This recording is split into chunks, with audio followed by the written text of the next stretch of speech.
ভেবেছেন কখনো এমন একটি শহরের কথা যেখানে কেউ জন্মায় না? না, এটা কোনো কল্পবিজ্ঞান নয়।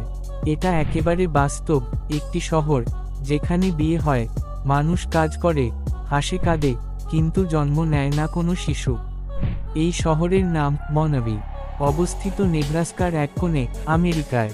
এই শহরের সবচেয়ে অদ্ভুত তথ্য, এখানে বাস করে মাত্র একজন মানুষ। হ্যাঁ, ঠিকই শুনেছেন, মনাবি শহরের একমাত্র নাগরিক এলসি এলর। এই একমাত্র নাগরিকই এখানে মেয়র, লাইব্রেরিয়ান, ট্যাক্স কালেক্টর, এমনকি সড়ক রক্ষণাবেক্ষণ অফিসার পর্যন্ত। শহরের যাবতীয় দায়িত্ব এলসির নিজের কাঁধে। নিজেই নিজের জন্য সরকারি কাগজপত্র তৈরি করেন, নিজেই নিজের জন্য বিল জমা দেন, এবং এমনকি নিজের স্ট্রিট লাইটও জ্বালান। মনাবিতে একসময় ছিল প্রায় 150 জন বাসিন্দা।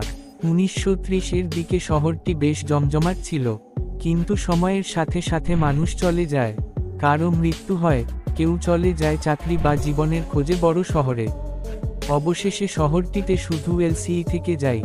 এই শহরে জন্ম নেয় না কোনো শিশু, কারণ এখানে নেই কোনো হাসপাতাল, নেই ক্লিনিক, এমনকি নেই প্রসূতি বিভাগও।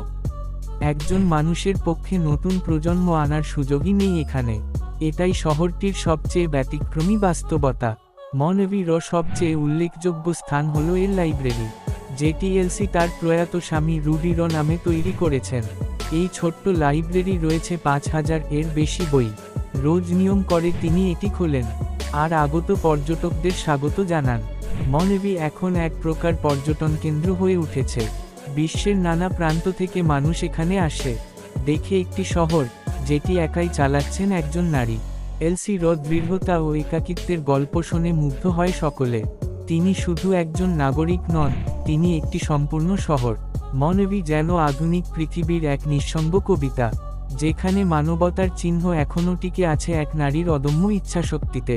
এই গল্পটা শুধু একটি শহরের নয়, এটা এক সংগ্রামী মানুষের, যিনি হার মানেননি। এই ছিল এক অজানা শহরের গল্প। আপনার চারপাশে এমন আরও কত রহস্য লুকিয়ে আছে, ভাবুন তো একবার। ভিডিওটি ভালো লাগলে লাইক দিন, কমেন্টে জানান এমন আরও কোন অজানা বিষয়ের উপর ভিডিও চান, আর সাবস্ক্রাইব করতে ভুলবেন না।